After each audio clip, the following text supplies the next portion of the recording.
뒤에 있는 것과 앞에 있는 것이라는 제목으로 함께 말씀을 나누길 원합니다. 이제 여름이 막바지인 것 같습니다. 아침 저녁으로 선선한 바람이 또 불기도 합니다. 우리 학생들이 이제 방학을 마치고 개학을 해서 2학기 벌써 수업에 들어가기도 했습니다. 지난 전반기 시간들을 돌아보고 또 우리 학생들은 방학의 시간들을 돌아보면서 아마 여러 가지 생각이 들이라 그렇게 생각되어집니다. 우리가 살아온 지난 시간들을 돌아볼 때마다 제가 보니까 주로 두 가지 마음이 드는 것 같습니다. 그 한 가지 마음은 감사함입니다. 하나님께서 여기까지 인도하셔서 은혜 베푸셔서 오게 하셨으니 참 감사하다. 그런 감사한 마음이 들고요. 또 나와 함께 달려온 주변의 여러 지인들, 사람들, 성도들, 그분들의 도움과 섬김과 사랑 때문에 내가 여기까지 왔구나. 그런 마음이 드니 감사한 마음이 생겨납니다. 반면에 또 하나의 마음은 후회입니다. 시간이 지나고 나면 그때 조금 더 잘할 걸, 조금 더 열심을 낼 걸, 조금 더 내가 참을 걸, 조금 더 다른 사람에게 배려하고 좀 더 인내할 걸, 조금 더 내 손을 내밀 걸, 내가 가진 것 좀 더 나눌 걸, 그런 여러 마음들이 들죠. 그래서 늘 아쉽고 후회되는 마음이 찾아옵니다.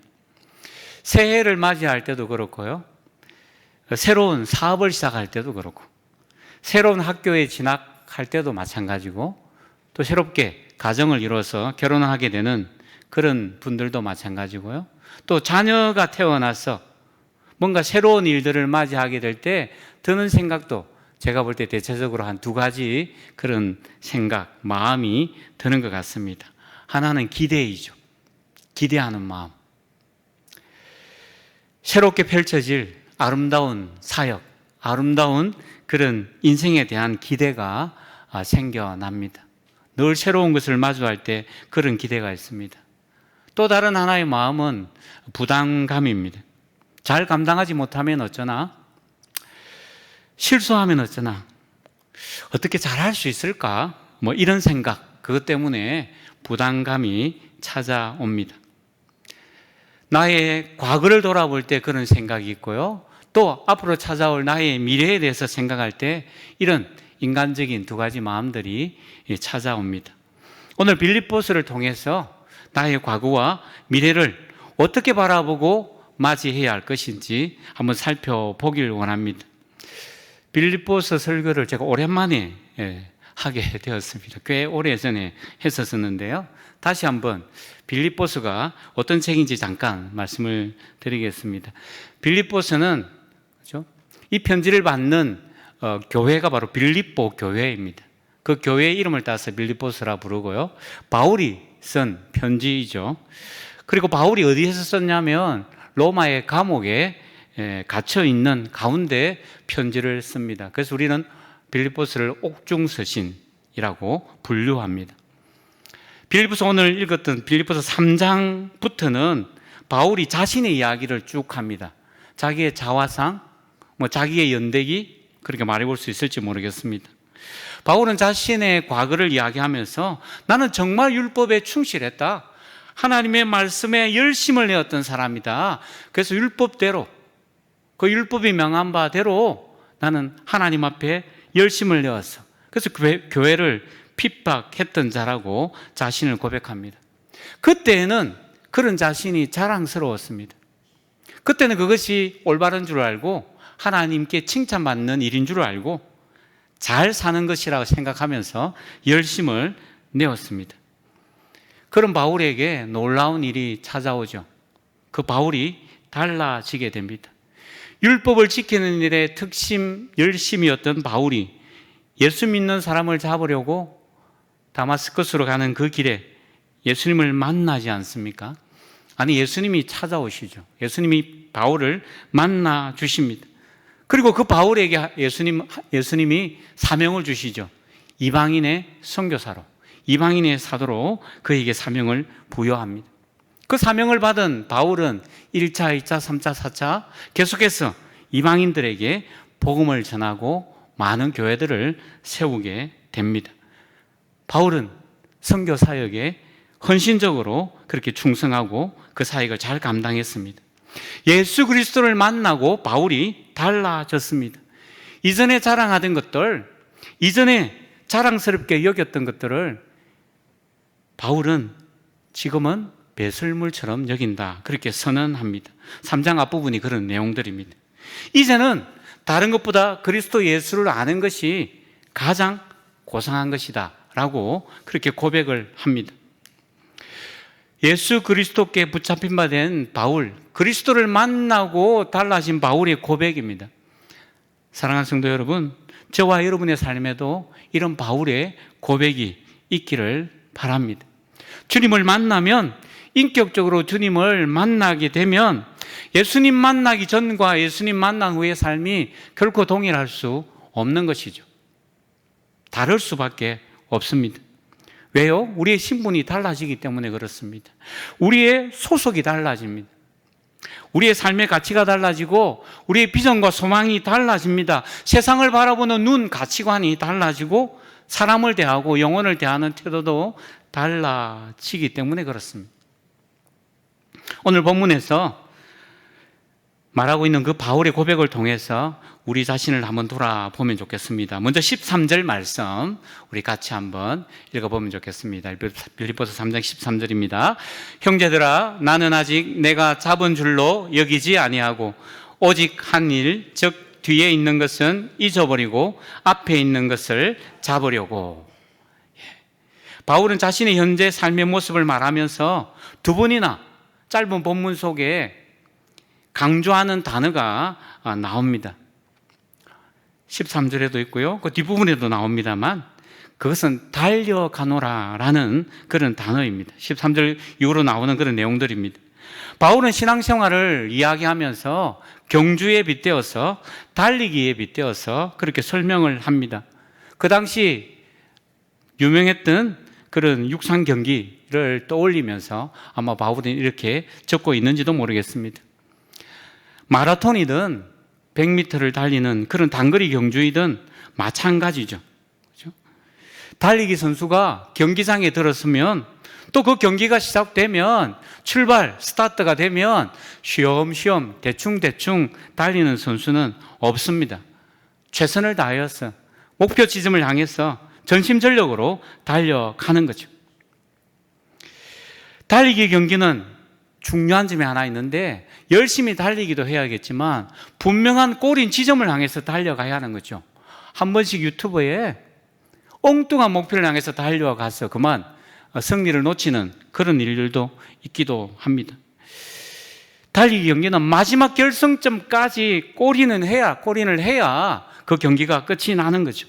아무리 중간에 열심히 달렸다 할지라도, 최선을 다해서 정말 전심전력하여 달렸다 할지라도 결승선까지 가지 못하고 중도에 주저앉아 버리면 결코 승리할 수 없습니다.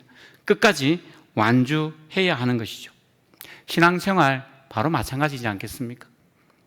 이전에, 과거에, 오래전에 한때 열심히 내었던 것, 그게 중요하지 않습니다. 신앙생활은 멈추지 않아야 하는 것이죠. 혹 여기 오신 분들은 그렇지 않겠지만 또 유튜브로 방송을 듣는 분들 가운데 신앙생활을 쉬고 계신 분이 계시다면, 앉아서 주저앉아 있는 분이 계시다면 다시금 일어서서 달려가시기를 바랍니다. 바울은 우리의 신앙생활이 현재 진행형이다라고 이야기합니다. 달려가노라, 바울의 고백입니다. 이것은요, 달리기를 완주한 상태를 말하지 않습니다. 그죠? 지금 현재 진행형인 거죠. 달려가고 있다고 이야기합니다. 계속 달리고 있는 상태입니다. 바울은 멈추지 않고 그의 사명을 감당하기 위해서 달려갑니다. 어떤 자세로 바울이 달려가고 있는지, 또 바울이 우리를 향해서 이야기하는 달려가야 할 자세가 무엇인지 오늘 두 가지를 그렇게 알려주고 있는데요, 한번 살펴보겠습니다. 첫 번째, 뒤에 있는 것은 잊어버리라고 그렇게 말씀하고 있습니다. 13절 아까 앞부분에 보니까 오직 한 일, 즉 뒤에 있는 것은 잊어버리고. 바울 자신이 그랬다는 거죠. 바울은 자신의 뒤에 있는 것은 잊어버렸다. 지나간 것은 지나간 대로 그냥 잊어버리는 것이죠. 지나간 것에 발목을 붙잡히면 앞으로 나아가지 못합니다. 과거에 매이면 전진할 수 없는 거죠. 과거는 과거일 뿐입니다. 이미 어떻게 할 수 있는 것이 없습니다. 다시 돌이킬 수도 없는 거잖아요. 과거는 과거로 인정하고 잊어버려야 합니다.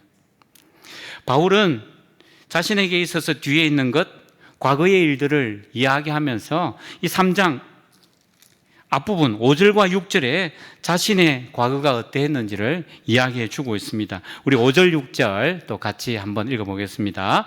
나는 8일 만에 할례를 받고 이스라엘 족속이요 베냐민 지파요 히브리인 중에 히브리인이요 율법으로는 바리새인이요 열심으로는 교회를 박해하고 율법의 의로는 흠이 없는 자라. 아멘. 바울, 특별히 유대인의 관점에서 바울의 이런 삶을 보면 바울의 과거는 정말 대단하고 자랑스러운 것입니다. 많은 사람들이 부러워할 만한 그런 이 바울의 과거입니다. 이뿐만 아니라 바울은 당대 스카기였던 가말리엘의 문화생입니다. 그 스승의 수제자로 그렇게 탁월한 학문을 배운 사람이 바울입니다. 또한 그 당시 많은 사람들이 부러워했던, 그것을 갖고 싶어 했던 로마의 시민권을 가졌던 사람이 바울입니다.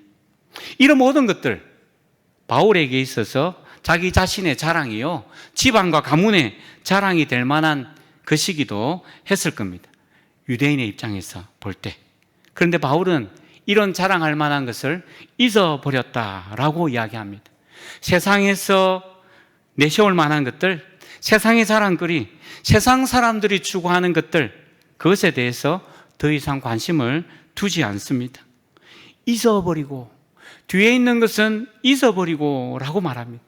그렇습니다. 바울은 잊어버렸다 이야기하고 또 우리를 향해서 잊어버려야 한다고 말합니다. 인간적인 자랑거리, 그것 붙잡고 교회 안에서 하나님 앞에서 그것 자랑하며 내세우지 말아야 한다는 것입니다. 바울의 과거는 세상의 기준으로 볼 때, 유대인의 기준으로 볼 때 자랑거리인지는 모르겠지만 영적으로 볼 때 그것은 부끄러운 일들이 되는 것입니다. 바울은 그 율법의 열심을 가지고 교회를 핍박했습니다. 예수 믿는 사람들을 잡아 옥에 가두었습니다. 그는 그의 과거를 성도를 핍박한 핍박자요, 폭행자였다라고 자신을 그렇게 고백합니다.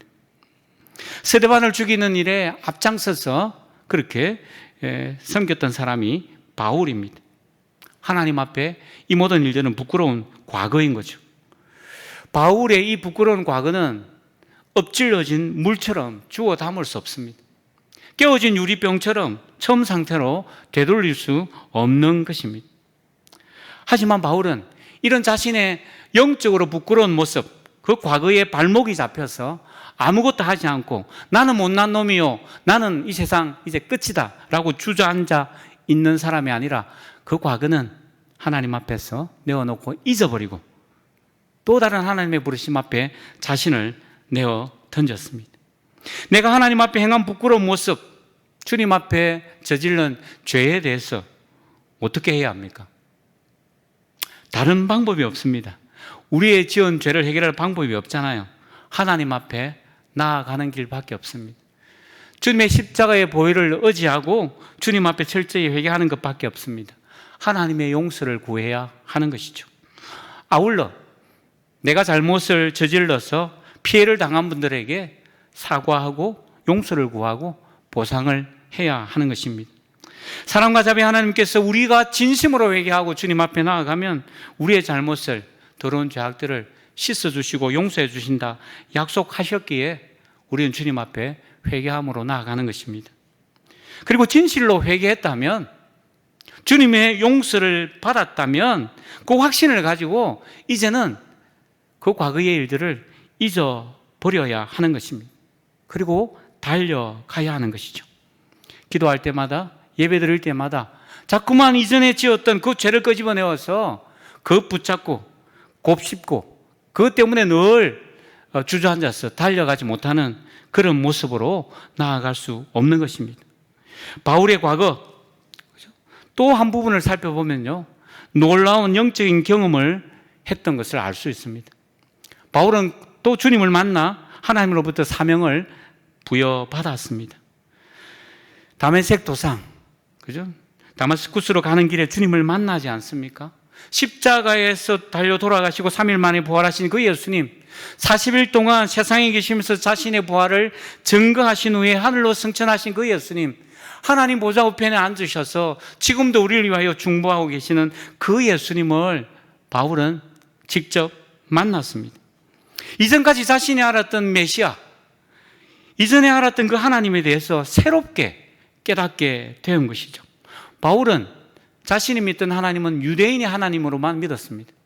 유대인을 위한 하나님으로만 그는 섬겼습니다. 자신이 아는 메시아는 로마의 압제하에서 있던 그 신음하는 이스라엘을 해방시키는, 그리고 그 옛날 다윗의 그 아름다운 그 다윗 왕국처럼 화려한 그런 이스라엘 왕국을 재건해 줄 메시아를 기다리고 있었던 사람이 바울이었습니다. 그런데 그가 예수님을 만나고 나니 이제 달라진 것이죠. 나사렛 청년 예수를 메시아로 인정할 수 없었던, 그리고 그 예수를 구주로 믿는 어리석은 수많은 그리스도인들을 이단으로 여기고 핍박했던 그 바울이 예수님을 만나는 특별한 경험을 하고 난 뒤 달라졌습니다. 그뿐만 아니라 바울은 위대한 사명도 받지 않았습니까? 이방인의 사도라는 그런 엄청난 사명을 받게 되었습니다. 주님이 바울을 부르시면서 이렇게 말씀하시죠. 사도행전 9장 15절의 말씀입니다. 제가 읽겠습니다. 이 사람은 내 이름을 이방인과 임금들과 이스라엘 자손들에게 전하기 위하여 택한 나의 그릇이다. 예수님께서 바울에게 이런 사명을 부여하십니다. 바울은 이 사명을 감당하기 위해서 갈라디아 지역을, 그리고 마케도니아 지역을, 아가야 지역을, 소아시아 지역을, 나중에는 로마까지 가서 복음을 전했습니다. 그리고 그곳에 교회를 세웠습니다. 로마까지 가기 위해서 심지어 죄수의 몸이 되지 않습니까? 선교 사역을 감당하면서, 이런 귀한 사역을 감당하면서 바울은 더욱 분명하게 깨달았습니다. 하나님은 유대인뿐만 아니라 온 열방의 하나님, 온 세상의, 온 민족의 하나님이시라는 사실을 깨달았습니다. 메시아는 단순히 로마의 압제에서 우리를 해방할 뿐이 아니라 온 세상을 구원하기 위해서 오신 하나님의 아들이심을 그가 분명히 알게 된 것입니다.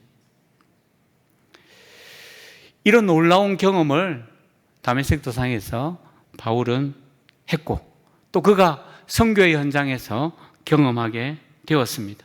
이 모든 일들은 바울의 자랑거리일 수 있습니다. 어쩌면 오늘날 같으면 교회를 다니면서 곳곳에 간증자로서 그렇게 역할을 감당해야 될 사람일지도 모르겠습니다. 그런데 바울은 이런 자랑할 만한, 영적으로 자랑할 만한 이런 것조차 다 잊어버렸다라고 고백하고 있습니다. 세상에서 자랑할 만한 것이든지, 하나님 앞에서 영적으로 부끄러운 것이든지, 그리고 신앙적으로 자랑할 만한 것까지라도 바울은 다 잊어버리라고 말하고 있습니다. 처음부터 시작하는 거죠. 언제나 처음처럼 다시금 하나님 앞에서 겸손히 맡겨주신 그 경주를 달려가는 바울이었습니다. 사랑하는 성도 여러분, 과거에 붙잡혀서 현재를 엉터리로 살아서는 안 되는 것입니다. 과거 때문에 발목이 붙잡혀서 원망하고 불평하면서 살 수가 없습니다. 한때 잘 나갔던 과거에만 사로잡혀서 미래로 나아가지 못하는 어리석음을 범하지 말아야 합니다. 우리 뒤에 있는 것, 그 모두 잊어버리고, 그리고 그 모든 것을 잊어버릴 수 있도록 하나님의 은혜를 구하는 이 시간이 되기를 바랍니다. 두 번째, 앞에 있는 것을 잡으려고 달려가라고 우리에게 권면합니다. 바울은 자기 자신의 현 상태를 정확하게 꿰뚫어 보고 있습니다. 자신의 영적인 상태를 제대로 바라보고 있는 것이죠.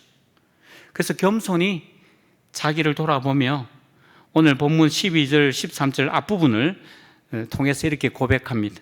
12절, 내가 이미 얻었다 함도 아니요 온전히 이루었다 함도 아니라 13절, 형제들아 나는 아직 내가 잡은 줄로 여기지 아니하고. 뭔가를 이루고 성취하고 나면 그것 자랑하고 싶은 것이 사람의 본성이지 않습니까? 진급을 하게 되든지 1등을 하게 되든지 뭔가 대단한 일들 사람들이 볼 때 그렇게 자랑할 만한 것 가지고 있으면 막 자랑하고 싶고 떠벌리고 싶죠. 우리 할머니 할아버지들이 손주를 보게 되면, 그죠? 전번에 한 말씀 드렸는데, 자, 휴대폰에 손주 사진 동영상 보내오면 그것 가지고 자꾸 자랑하고 싶은 거죠. 주변의 친구에게, 사람들에게 자꾸 보여주고 싶은 거죠. 예, 만원 내고 이렇게 보여달라고 이렇게 보여줘야 된다고 이야기하는데, 이게 이제 자랑하고 싶은 즐거움이고 기쁨이고 그런 것이죠. 바울이 행한 지난날의 놀라운 업적, 얼마든지 자랑할 만합니다. 그럼에도 불구하고 바울은 그것 때문에 교만하거나 자만하지 않습니다.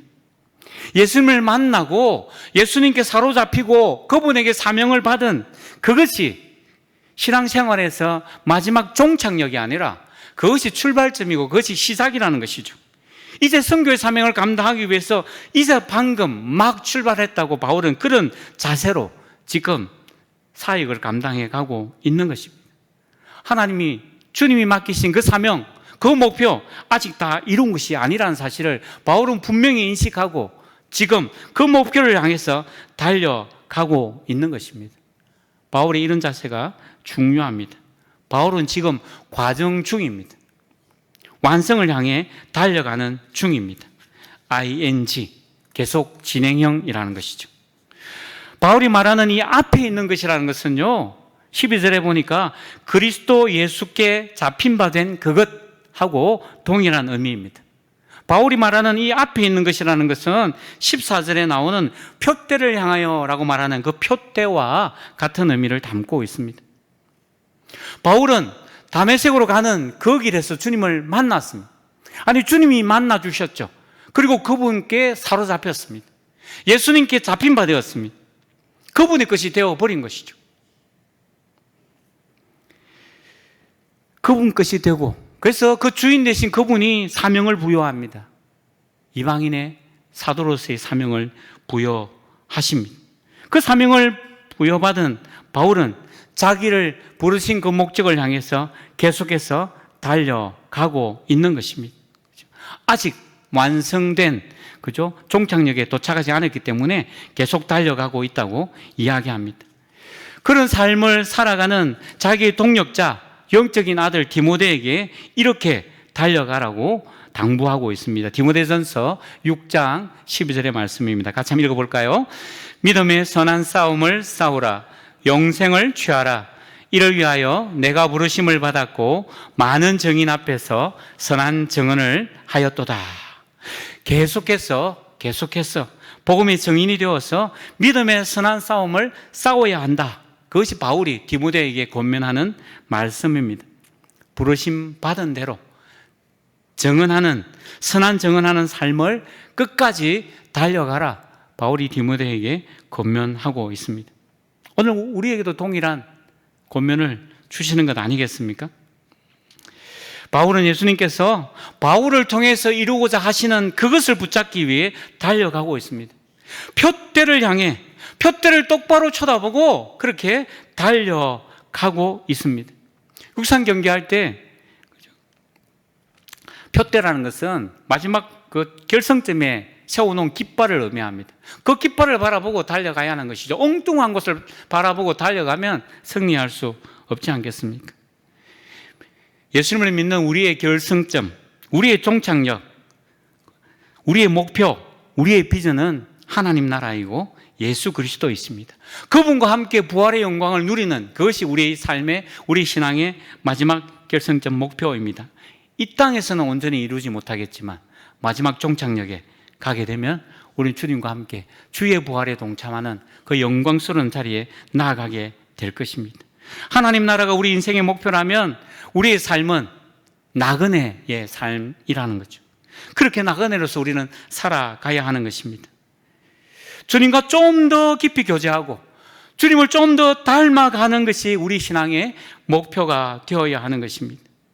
그리고 마침내 신앙의 경주의 끝이 오게 될 때 주님이 오시는 그날에 우리가 주님 앞에서는 그날에 주님으로부터 부름의 상을 받아 누리게 될 것입니다. 14절 하반절에 보니까 그리스도 예수 안에서 하나님이 위에서 부르신 부름의 상을 위하여 달려가노라.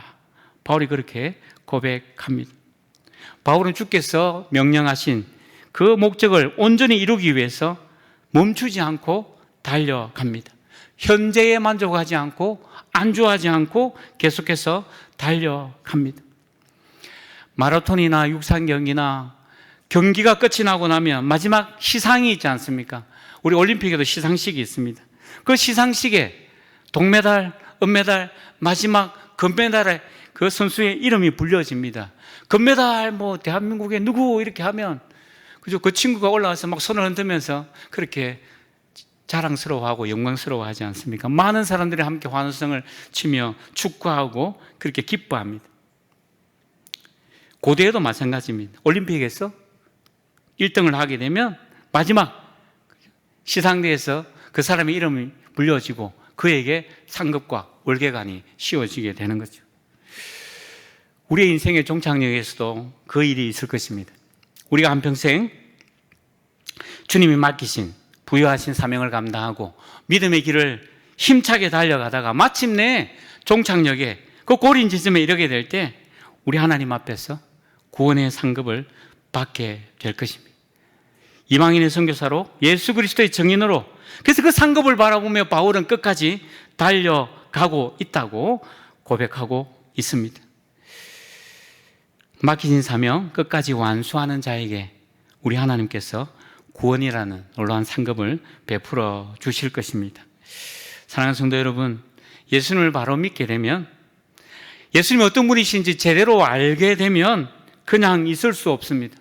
바울이 주님을 만나고 예수님께 사로잡힌 바 되고 나니까 그의 삶이 달라졌던 것처럼 예수님을 향해서 예수님을 닮기 위해서 주님을 따라가기 위해서 자기 목숨도 아까워하지 않고 달려갔던 바울의 모습을 생각하면서 우리 또한 주님을 따라가기 위해 오늘도 멈추지 않고 달려가야 하는 겁니다.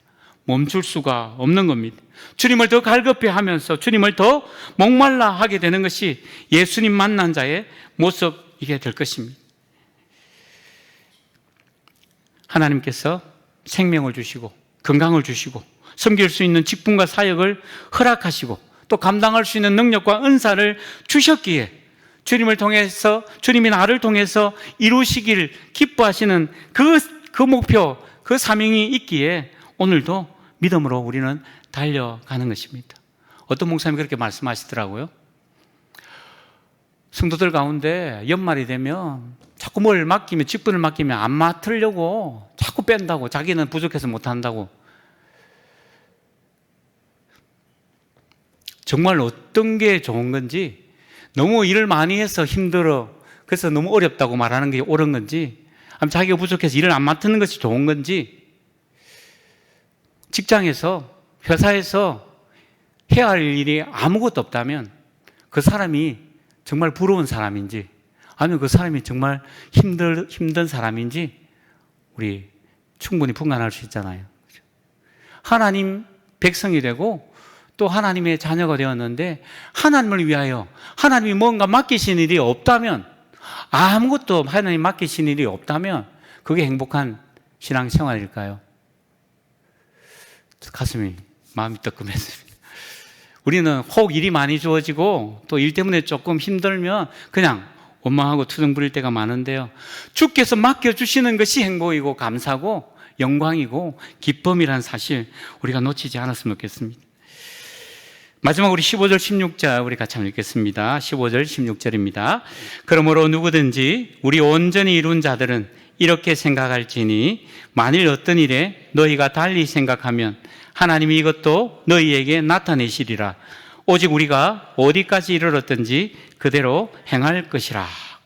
바울은 아직까지 자신이 목표 지점에 도달하지 않았다고, 이미 얻었다 함도 아니고 온전히 이루었다 함도 아니고 내가 잡은 줄로 여기지도 아니한다라고 이야기하다가 갑자기 우리 온전히 이룬 자들은 이라고 이렇게 15절에 표현을 하고 있습니다.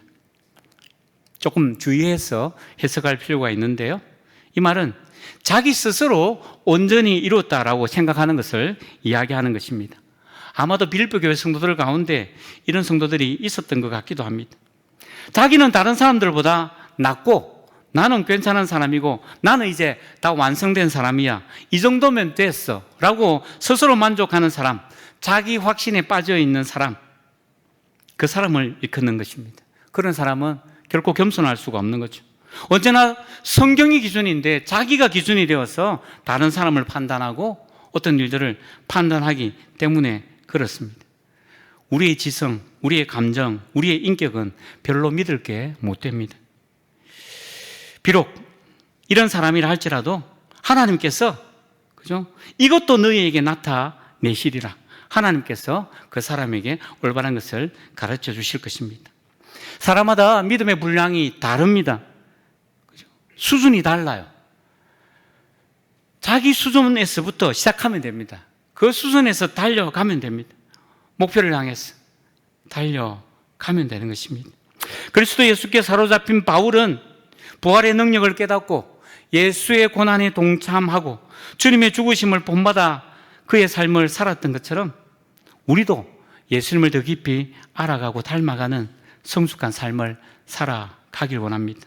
비록 지금은 너무 멀게 느껴진다 할지라도 뒤에 있는 것은 잊어버리고 주께서 우리에게 부여하신 사명, 그 목표에 이를 때까지 부름의 상을 받게 될 그날 바라보면서 포기하지 말고 달려가는 저와 여러분이 다 되시기를 바랍니다.